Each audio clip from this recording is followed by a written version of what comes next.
Welcome back to another episode of the Hustle Nation podcast. Today, and by popular demand, we're going to talk about some of the life lessons from coaching youth sports. Dustin, we talk about this a lot. We have collectively about 25-ish years of coaching youth sports, from soccer to basketball, football, golf, and a lot of other things in between, and a lot of experience just in having kids and being around youth sports. It's something we talk about a lot in business and in leadership.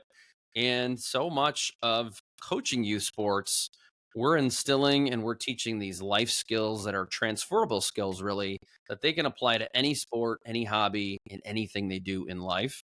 And it's a fun topic. So we decided, why not jump in to the three biggest lessons learned from each of us, six total, that we've found from coaching youth sports. So I'm going to hand the mic back to you, and I'd love to hear some thoughts just in general before you get into your top three.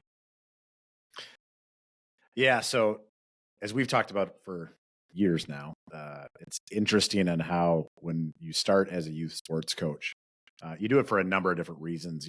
For a lot of us, it's our kids' team, right? So it's time with the kids, and we want to direct them, and we have a little desire to coach other kids as well, and so we step up. And one of the things I've always shared is it's an interesting process because when you first start, you think you're there to teach the kids all these things.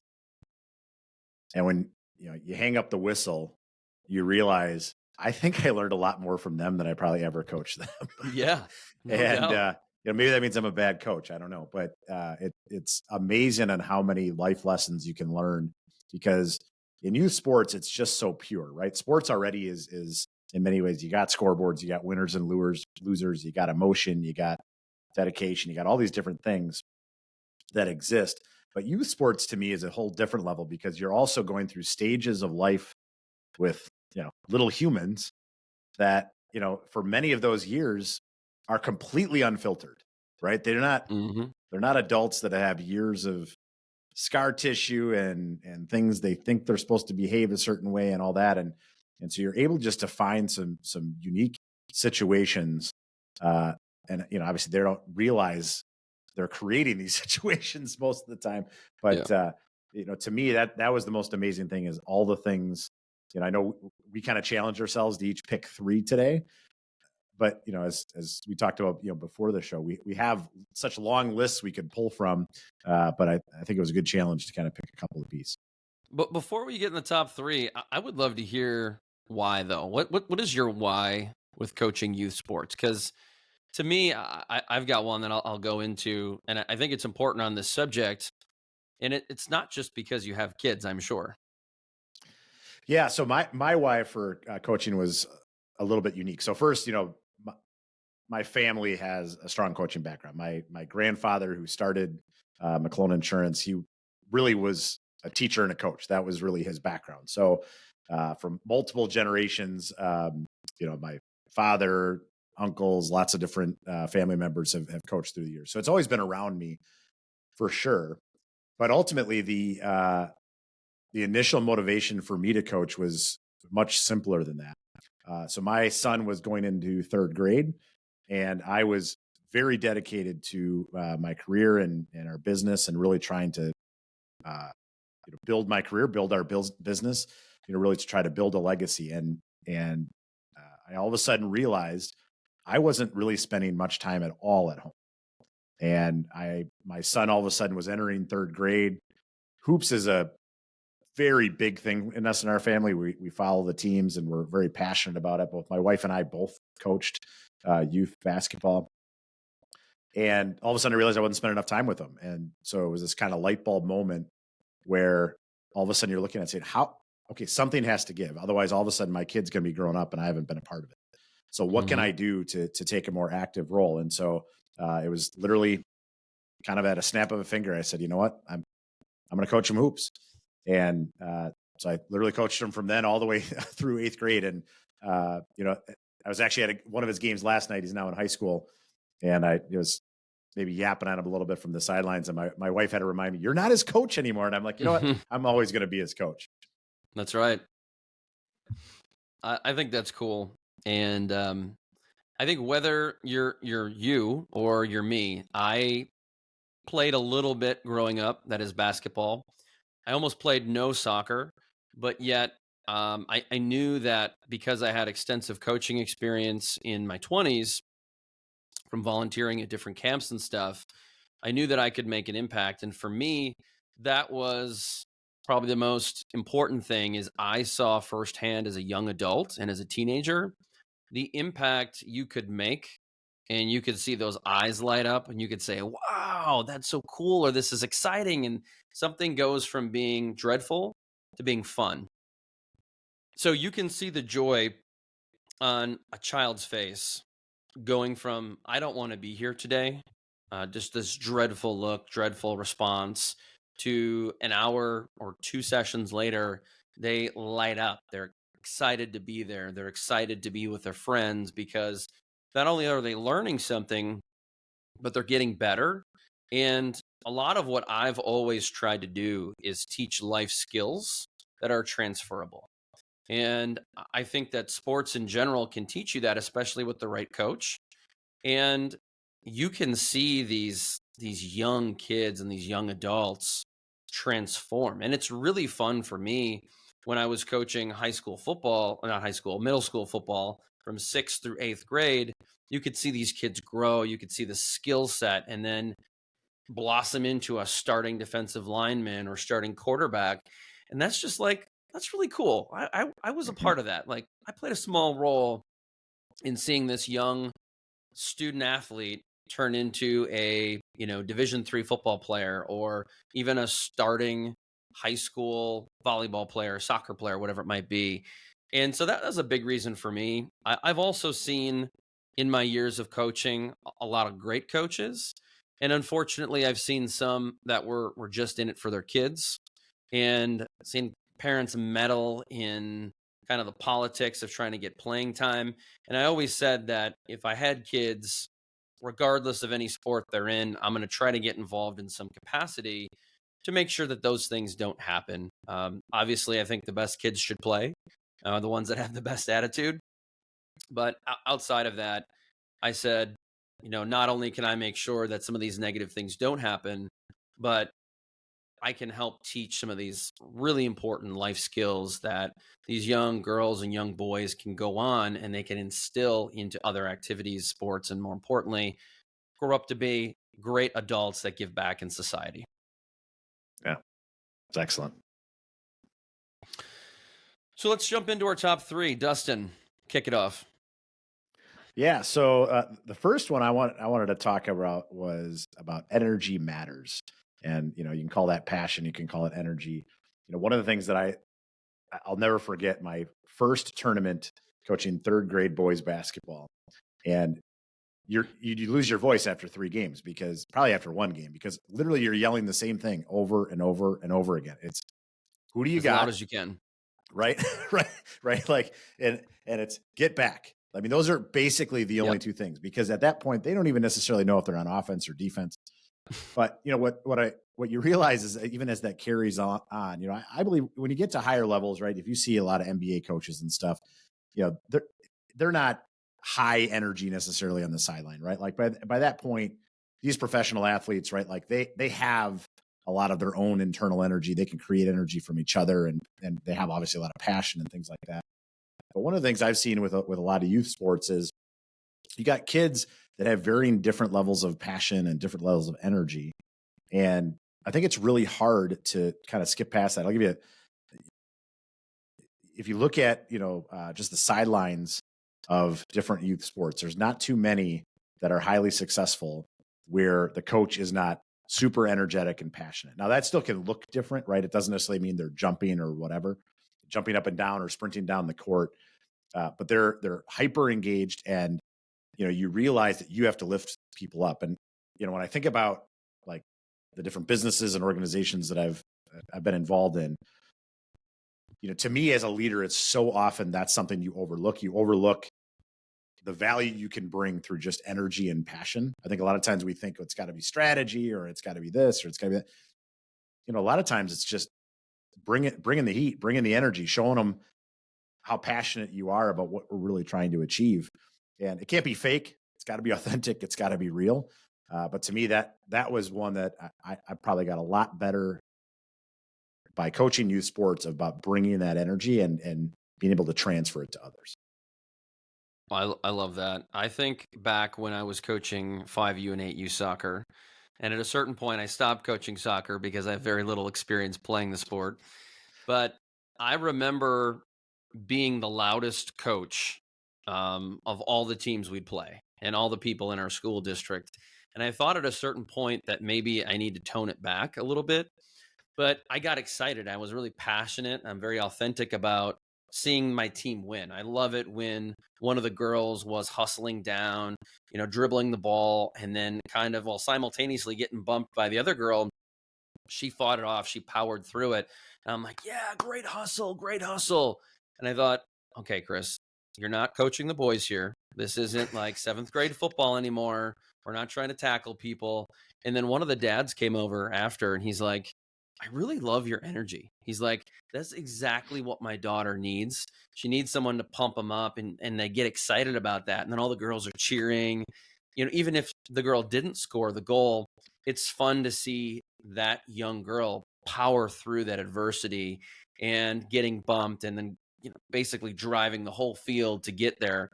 And I think that's so important because, like you said, in the professional sports, those adults can create their own energy. They know they need that, but the kids, most of them have a hard time with that. And so I think, unfortunately, there are a lot of coaches that are more or less passive than not. And so I love exerting that energy because I think it is contagious, just like hustle is. And we talk about that a lot. Yeah, you bet. You bet. All What's right. number two? So number two, uh, leaders emerge. So I feel like a lot of time what I saw in a variety of different youth sports teams, I think a lot of times people in life want to appoint leaders, right? You're a leader, you're a leader, you're a leader. And what's interesting in youth sports is kids don't care, right? Like you have to, I mean, even as a coach, especially in today's environment, which maybe is a good thing or a bad thing, like you have to earn leadership. And, as you look Correct. at a lot of these different kids, it's not always the best player that is the leader, right? Sometimes the best players, candidly, are the worst leaders. Maybe they Yeah. have a bad attitude. Maybe they're just not a good leader, right? They might be a good player, they might be a good teammate, but they're just not a leader. And what I saw, which I thought was really interesting, and not only kind of letting them emerge, but then feeding into that, is recognizing that sometimes your leaders may not be the best at a specific task. So, as an example, your best shooter may not be the best leader, or maybe is a best leader, but maybe not the most vocal leader. And there's all different variations of what leadership is and isn't. And so, to me, as I look, and sometimes it shows up in places you didn't anticipate. And I see that in youth sports, and then I also see it in business, where I think a lot of times people are just looking for that put me in coach moment, right? And again, that doesn't necessarily mean it's shooting the winning basket, right? It can be all sorts of different things. But sometimes you'll see that leader emerge in a way that they can play a role in that winning team that maybe previously you just hadn't thought of. Because in life and in business or sports or whatever, we tend to initially view that we're going to find the leaders in the most skilled people. They're the best at this thing, so they're going to be the leader. That's why so often in business, like we over promote people, right? We have somebody that's really, really good at this. Tell you what, you're a leader now. It's like, well, wait a second, but they're not a leader. Like that's not their skill set. They're amazing at what they're doing, but that doesn't necessarily mean they're the right leader. There might be somebody that actually is pretty good, but is has amazing leadership qualities, and candidly, people follow. Yeah. I like that. I think that that's true when you look at skill development. A lot of times, those players who get better week over week, month over month, and it might take a season, it might take several seasons, as they develop the skill, they develop confidence. And when they develop confidence, typically they become a better leader. May not Absolutely. be the best leader or the top leader, but they become a Yep. leader, and you can never have enough leaders on a team. That's exactly right. That's exactly right. What do you have for number So, 3? number 3, setting expectations up front. So I have a story on this one. So, uh, the other gentleman that I coached with, Ben, if you're listening, this is a shout out to you. So the first practice, this was 3rd grade, and admittingly, I like to win. Probably even more so, I hate to lose. But for me, I believe in the power of winning. I don't believe in just showing up. I think everyone can be competing and trying to win. People want to be part of winning teams. And so in this situation, he was the head coach. This is in 3rd grade, and I was the assistant coach. And frankly, we didn't know each other at all. So we're there at the first practice. We got all the kids sitting around, and all I'm looking for is like, okay, let's get going. Let's get these young boys working hard, learning how to challenge themselves, looking how to grow, and going out and competing. And he starts out by getting all the kids around and says, okay, so before we start our first practice, why are we here? Like, what's the goal we're here? And everybody's asking, well, to play basketball, well, to be with friends, or, well, to be part of a team, things like that. And then finally, after some prodding, one of the kids says, well, we're here to have fun. And he jumps right on that. And he's like, yep, absolutely. We are absolutely here to have fun. And at this point, I have to admit, I was dying inside, because I was predicting that, okay, we're there to have fun was going to be, well, we're just going to have sunshine and rainbows in practice. And, if we win, we win. If we lose, we lose. No big deal. Like, let's just sit around and, sing Kumbaya. And so that's where my head was going. And obviously that was his setup. And he's like, yep, we are here to win. And then he followed up with the best question. He's like, okay, so let me ask you all, do you think it's more fun to win or to lose? And of course, all the kids are like, well, yeah, of course it's more fun to win. He's like, exactly right. So just so we're clear, we absolutely are here to have fun. And our focus is going to be having fun on Saturdays, which Saturdays is when we played all of our tournaments. So our goal is we're going to have fun on Saturdays because it's more fun to win. But that doesn't mean practice is necessarily going to be fun. We're going to do the hard stuff. We're going to challenge you. We're going to push you. Get out of your comfort zone, because we need to do those things so that we have fun on Saturday. And it was, it's like one of those things where I was like, yes, thank you. We finally, we got there. But to me, what was interesting is, so that was in 3rd grade. We actually, years later, we were talking about his parents, and I brought that story up, which to him, I don't even know that he recognized the impact. There's actually another parent in the stands listening to this who she remembered it vividly as well, because her mind was going through the same thing. But literally that was a tone that was set, because we coached all the way through 8th grade. That was a tone that was set all the way through 8th grade. And, to me, when you think about what was the value of that, that helped for parents, that helped for kids, that helped for everything. So when anytime somebody came back and said, well, this just isn't fun anymore, it's like, okay, well, what isn't fun, right? Like, and again, it wasn't like we were meant for practice to be miserable or anything like that. I'm not trying to paint that picture, but it was, yes, we're here to work. We're here to get better, because it's miserable to lose all day on Saturday, right? So to me, that setting expectations early to kind of set the tone that you can, and then reinforcing it, of course, to me was so significant. And in business, it's the same thing, right? Like, just being able to set expectations of, okay, well, what are we here to do? Like, I think a lot of times corporate cultures are, for lack of a better way of saying it, they feel like they need to be fluffy and nice and all that sort of stuff. And at the end of the day, like, yes, there's some of that, but at the end of the day, we have a job to do, right? And every business doesn't exist unless you have a customer. So we need to be viewing internally, and I'm a big culture guy and all that sort of stuff. But at the end of the day, there's times where we just got to go do the work. Yeah. I really like that one, because when we talk about expectations, that's kind of a loose thing that gets thrown around a lot. But I always say setting and tempering expectations, because if you come from a program or a school like yours, or even like mine, it is expected that you win. And even though that's not a reality, the assumption is, well, we're just going to show up, and because we are X school, we're going to win most of our games. And I think tempering those expectations is always good, much like you're doing. But you have to let people know that sometimes, and I say this a lot to my oldest, who's a high school football player, is it's good to get your ass kicked every once in a while.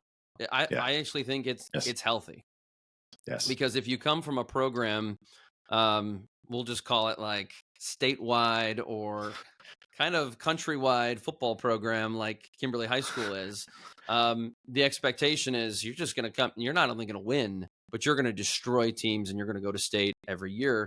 Um, you should show up every once in a while, get punched in the mouth, and when you do that, people are coming for you. And I'll tell you Yeah. what, I've always learned more from those losses, and so I think just tempering it, saying that's not how it's going to be every week. Yeah, for sure. For sure. All right. So you're up. All right. So I feel like some of these are a bit elementary. And while I've learned these in my young life, I'm often reminded of these even today.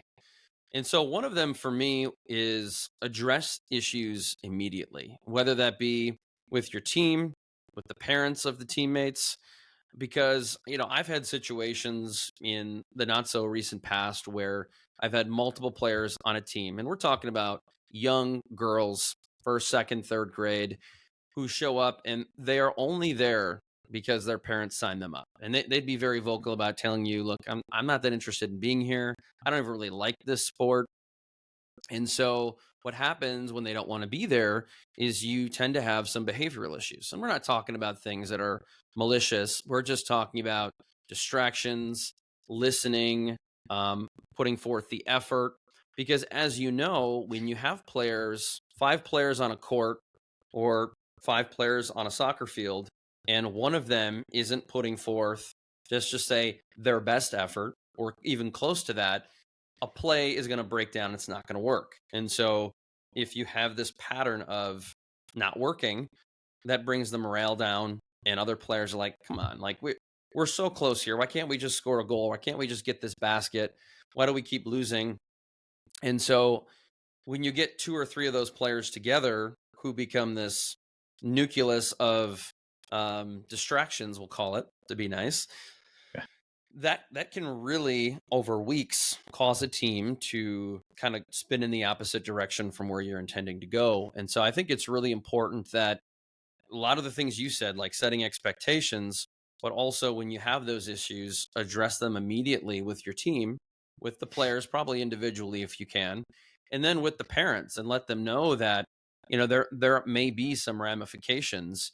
And it's not always easy, because if you take a player that doesn't want to be there and you sit them out, that's kind of what they want. And so it's very challenging, but I think if you can very swiftly communicate, hey, here's just the general issue that I'm dealing with, I'm just asking for help.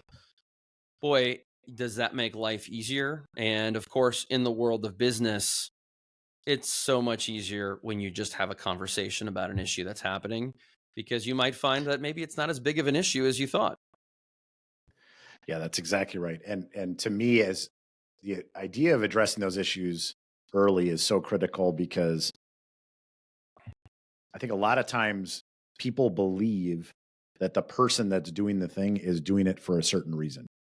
I was with a group of our team just yesterday, actually, and talked about perspective, and I thought this was a great example of, if you're in a hurry and you're driving around, and so you cut somebody off, it's justified because you're in a hurry, right? You're running late. When you're not late and somebody else cuts you off, they're a jerk, Hmm. right? And it's because Yeah. you lack that perspective, right? We don't look at it from someone else's perspective. And I think, that identification of early, one allows you to address the issues as they are, but also allows you to gain insight as to potentially what's driving that behavior or whatever to address it. Because 9 times out of 10, people don't, that I've seen at least, people don't want to be the one doing adverse behavior, right? Like Right. they want to contribute positively, but there's something else kind of driving that. And so, yes, I agree. The earlier you can address it, create a conversation, because otherwise tensions rise really quickly. And all of a Hmm. sudden, both parties are like, I feel like you're treating me wrong. Well, I feel like you're treating me wrong. And all of a sudden, it's just so elevated you can't even be productive anymore.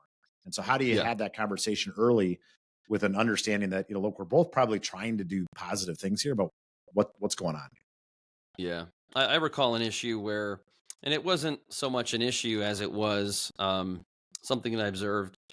So I had a young girl coming to practice, and she would often sit to the side and she didn't want to participate. Well, in the beginning, it was because she was just nervous.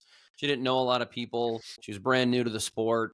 And she just needed someone to say, like, look, it's okay. Like, most of us don't know everyone else either. And then the pattern kind of happened over and over a couple times. And I said, is there anything else going on? Like, you have a bad day? Did something happen? You want to talk about it? And then she said, yeah. She nodded her head. I do want to talk about it. And I was like, oh, well, this is excellent, right? Yeah. And it found out that there were other things going on with school, that some things that were not fair. People were being unkind to her. And it took a little convincing from my daughters to say, hey, look, there's this girl, it's kind of going through some tough times. Would you be willing to just kind of befriend her? I know you don't know her. And next thing you know, we transition about 4 weeks in, 3 weeks in. There's no more tears. There's no more hesitation to come to practice. It is coming to practice with a smile on her face because you're seeing your new best friends.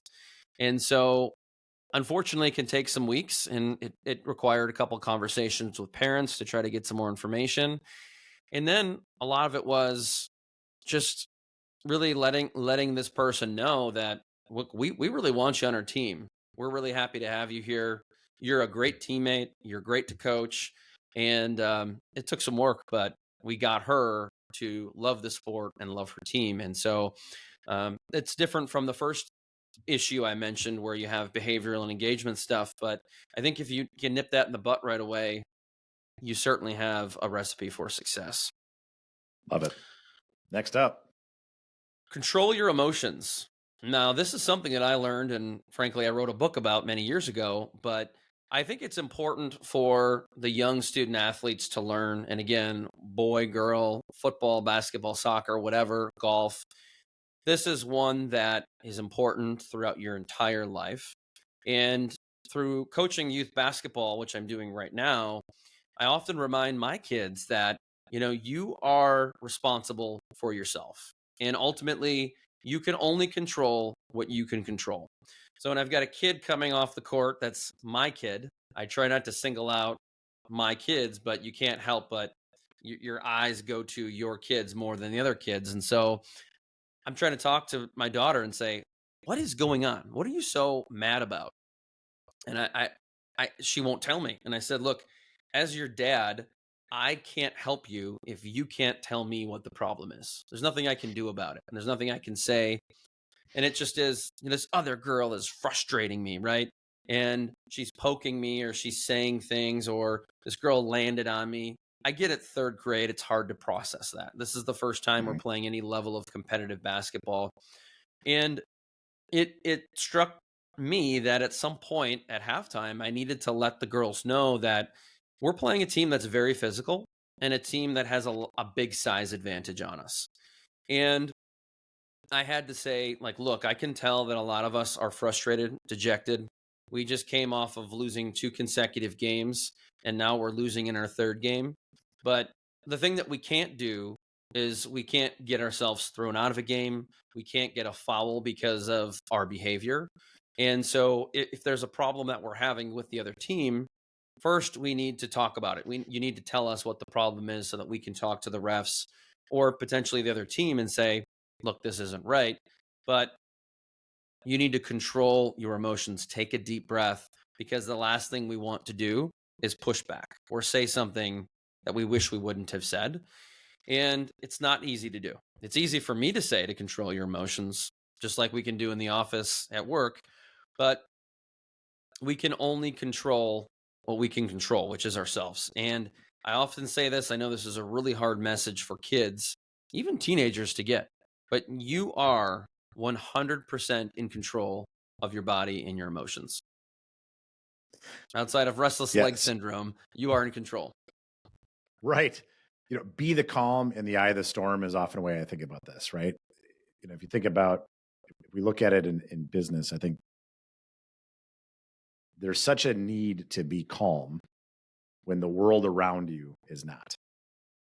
And when you think about leadership and you think about business success, it's those that can kind of level out the highs and the lows to really keep that kind of emotional stability. What's interesting to me about how I kind of see that in youth sports, sports is interesting because when the kid on your team, when they're emotional high or low, right? Like in the heat of the game. I'll give you a great example. This was literally last week. So my son now plays high school hoops, and my wife and I are both former coaches, right? So we're in this kind of relatively quiet gym, and my son kind of goes up like for a kind of a fight for a rebound, right? And this kid's taller and bigger than he is, and so they're kind of fighting for the rebound, and then the kid kind of rips it apart from him, right? And passes it up. Well, so now you can tell he's fired up, right? Like he's frustrated and kind of fired up, like, oh, I could have got that. And so they're doing a press, and the guy's coming down the court, and so our son, what does he start doing? Right, he starts like riding him, right, like from behind, like got his chest right to his side, and so we just know here comes the foul, right? Like it's 101, right? Like he's emotional. Here comes foul. And so both my wife and I scream at completely involuntarily, by the way. And it's no, stop. Like, and the whole gym, of course, then looks at us because we're like, oh crap, I guess we're the loudest ones in the gym. And literally, so like for a second, he kind of pulls off, but then he goes, right back at it, and he gets a foul 4 seconds later, right? And but it was one of those things where that was the exact point, is totally understand where he was coming from, right? And in a lot of ways in sports, like there are outlets where you can apply it in a good way, right? Like you're ticked off, well, go apply it on defense, right? Or go apply it in aggressiveness in that next play. The challenge is, though, even when applied seemingly in the right direction, you still got to understand how to control it, because basically he was too hyped up and then ended up getting a foul, which then I think that was his third foul actually, and so they got to get pulled out of the game. So I totally agree, that idea of controlling your emotions, because if you can't, it can have a real negative impact. Channeling them, though, I think is super powerful as well, right? And those that can channel them in the right way through control and using them in the right direction, then it's a game changer. Yeah, it's interesting because if you have a high level of passion and hustle, like we do, and probably like our kids do, I tell my daughters, I'm like, it's okay to have some fouls. I don't mind that. And I'll often remind them, especially they get in some foul trouble, it's okay. I would rather have you get a foul than play so loose and so soft that you're giving up baskets. And ultimately, by playing at that level, you're going to frustrate the other person, maybe the ball handler, more than they're going to frustrate you. And so I think you have to keep that high, but like you said, channeled and controlled is really important. So I tend to get myself a little too high at times because I'm passionate. I'm so excited about the 3 baskets we scored in one game that I hope that rubs off on the other kids. But we'll transition to number 3, and then I may or may not have a bonus one at the end. And my third one is team, and it's an acronym for together everyone achieves more. And the thing that I try to instill when I'm coaching, specifically in basketball, it's definitely true in team sports where there's more than 4 or 5 people on a court or on a field, is if one person on an offensive play or even a defensive play doesn't know or doesn't execute on their assignment, it is highly probable that play is not going to work. And we see this in basketball on an inbound play. We have something drawn up where everyone kind of creates this square around the paint, and then the 2 individuals at the bottom go screen for the ones at the top, and the 2 at the top come down, and hopefully they're open. And it's something we practice over and over and over. But if for any reason one of them gets distracted, and little kids get distracted at times, or they're 3 seconds late, that play may all be for nothing. And so I try to remind them that we are a team, and together, if we all do the job and the assignment together, and that may even mean the boys and girls on the sideline who are cheering for their team, right? When we're down by 6 points, hey, it's really helpful if you're cheering for us, because those girls or those boys are running their butts off up and down the court, hustling to keep us in the game. And so I really think that whether you're a leader, whether you're a janitor, whether you're a receptionist, salesperson, whoever, a company needs everybody to be successful, to do their job and do their job the best. And it's just a good reminder for everyone, young and old, that together everyone achieves more. Couldn't agree more. And I think what's interesting about it is how it changes in different situations. So, I think a lot of teams, sports teams, right? They have those certain players that, maybe they're the best scorers, maybe they're the best defender, whatever. They have those skill sets, but inherently adversity strikes or a different situation presents itself where suddenly someone that maybe historically didn't play a significant role, right? They still played a role, but didn't play as significant role. All of a sudden you need them at a time when it matters most, Mhm. right? I'm sure you have a ton of these stories as well, where, we would have someone that all of a sudden somebody twisted their ankles, somebody got in foul trouble. Maybe it was just, somebody had a certain skill set, whether they were tall, whether they were long, whether they were just, uh, really good at one type of shot or whatever.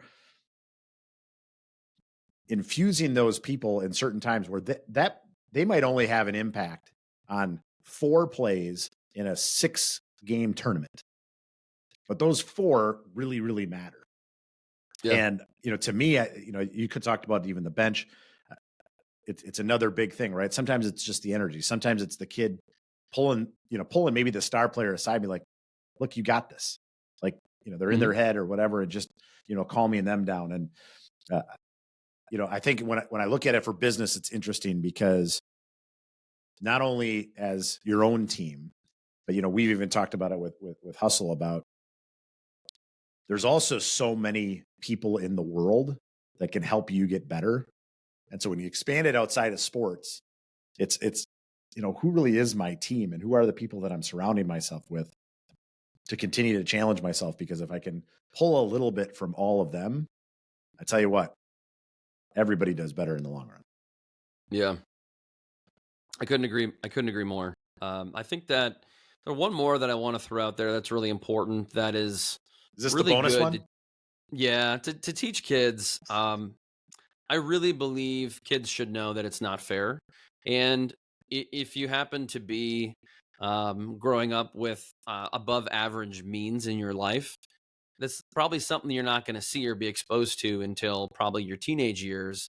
But I'll give you an example. And I've always told my players, told my kids, and try to say this in the stands when I'm watching my kids if I'm not coaching, is that, life isn't always fair. And the refs will not always get it right. They're human. I'm shocked how many plays they actually get because I can't see half the stuff that they see. And so I never ever want to blame the outcome on a ref. I try so hard, even as a fan watching my favorite team like the Packers, I try not to. Obviously, it seems like the mess ups happen more at the end of the game, like they did recently. But, you know, I'll give you a story, and I don't want to call out a school or team or a ref, but we're in a situation where we're at a school. My assistant coach has never coached basketball before. Awesome guy. He asks the ref a question, and so it's very honest, simple question. When you get to basketball, you sit on one side of the court, and then you warm up on the opposite side of the court. Right? This is just kind of something you'll observe. Now, my assistant coach, he had seen it before, but didn't know that it was an actual rule. Just thought that maybe it was something that happened. And then so he says to him in a very polite way, um, you want us to move? Why? And he's like, well, that's the rule. He's like, oh, I'm sorry. I've never heard that rule before. Where did that come from? He's like, oh, it's just a rule. It's been in the rule book forever. And he's like, oh, I didn't know that was an actual rule. That's a thing, huh? And he's like, if you want to challenge me one more time, you're out of here. And he's like, I was asking to gather information because I'm new to coaching basketball. I'd never heard it before, and I was just getting clarity. So already we could tell this guy may not have been having a very good day. And then as we go on to continue the game, there are a lot of very questionable calls, and not just against my team, but against the other team as well. And I looked over at the other coach and I'm like this, and he looks at me like he's confirming, yes, that was a bad call. And so we had a couple of injuries where kids, get hit in the head with a ball or someone falls and they kind of skin their knee. So there were probably 4 or 5 situations in the first half where these kids were coming out and I just would pull I'm like, "Here, get off the court," because the team is on the opposite side of the court and you're like holding your arm walking away, and I just grab someone off the bench and say, "Hey, you get in there and get after it," right? And so the ref sees that I've done this a few times, and he's like, "Hey, we have to stop the game for that." And I said, "I know, but this little girl is not even engaged on the right side of the court. She's walking off, and while the other team is shooting." And he's like, "Well, you got to let me know." I was like, "Okay." So I approached the ref again because there's a player who's elbowing viciously, not maybe not maliciously, but just aggressively elbowing other people on the court, my team. Mhm. And I said to the ref, I'm like, "Hey, I just want to point this out to you. I don't know if you've seen it, but it's happened now at least 3 occasions where my kids are getting hurt. And again, not mad. This is youth sports. It's just kind of part of the game." Yeah. Yep. And he says, "Yeah, we'll look for it." So happens again. I said to the ref, I'm like, "Hey, I warned you about this. You gonna call a foul? You gonna do something?" And he's like, you need to back up." Okay. So another girl gets injured. I'm like, "Ref, I got a kid that's hurt. I need to sub." And he allows the other team to continue shooting on their side of the court. So I just pulled her off. And he's like, "You can't do that." I said, "Well, you said you'd stop the game and you didn't." And so a couple more, we'll call them bad calls, happen. And the other ref, or the other coach, was told to sit down, and the ref nearly kicked this guy out of the game. And even the people running the scoreboard were like, "Okay, calm down. Like, it's going to be okay." And I went over to the coach and I just said to him, like, "Shake your hand." I'm like, "I get it. It's going both ways." And he's like, "This is the worst I've ever seen." After the game, um, I talked to the girls and I said, "Look, I understand a lot of you were very frustrated with how the game went."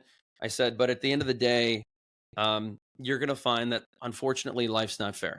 There's going to be games where we're going to have calls that seem like they go for us. There's going to be some where it feels like a lot of them go against us. And there's going to be some where it seems really fair, right?" And unfortunately, unfortunately, in basketball and in many sports, um, you have to nod your head and say, "Okay," because these are people being paid and they're doing the best they can. But ultimately, there's going to be things that seem like they should go away and they don't. But even if 2 or 3 of those calls were changed, it doesn't change the outcome of the game. And so I think at the end of the day, you have to look at it and say, "You know what? Next time we're going to go out there and we're going to do better. We're not going to be playing that same team every time. We're not going to get those 2 refs the other time." Life isn't always fair. But if we go back to some of the life lessons we talked about, like controlling our emotions, working together as a team, having fun. And I addressed some of the issues I thought were happening in that game. And I tried to do those with the controlled emotions. And it didn't change the outcome. And that's okay. What we did, though, was we learned. We've seen the opposite end of the spectrum. We've had games where we had a lot of calls that went for us, right, wrong, or indifferent. And we had one now on the opposite end of the spectrum. And I think it's great for the young kids to see that, hey, life's not fair. And Yeah. all we can do is get better from that. We can avoid some of those issues and those calls and those plays. And let's use that to just improve day over day moving forward. Yeah. I mean, fair is interesting because fair is a matter of perspective, Yeah. right? And so, part of the reason people often feel things aren't fair is because they lack perspective. And sometimes things just aren't right, right? They just aren't fair, right? And that's life. It could be politics, it could be a bad situation, it could be whatever. But I think you're exactly right. I think, the mindset of one of the things I've seen is that in the long run, things tend to work themselves out. Unfairness to me Yeah. tends to be more short term. And I think sometimes it's lack of perspective. Sometimes it's just, it is what it is.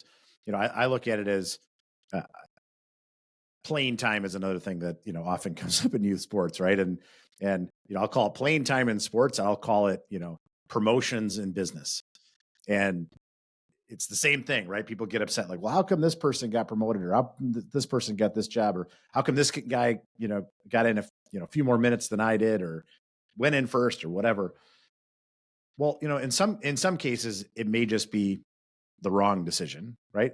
In other cases, maybe you lack perspective, right? Maybe, maybe the coach saw something that you didn't see, right? Or maybe the ref saw something that you didn't see, or maybe the boss didn't see something, saw something that you didn't see, or whatever.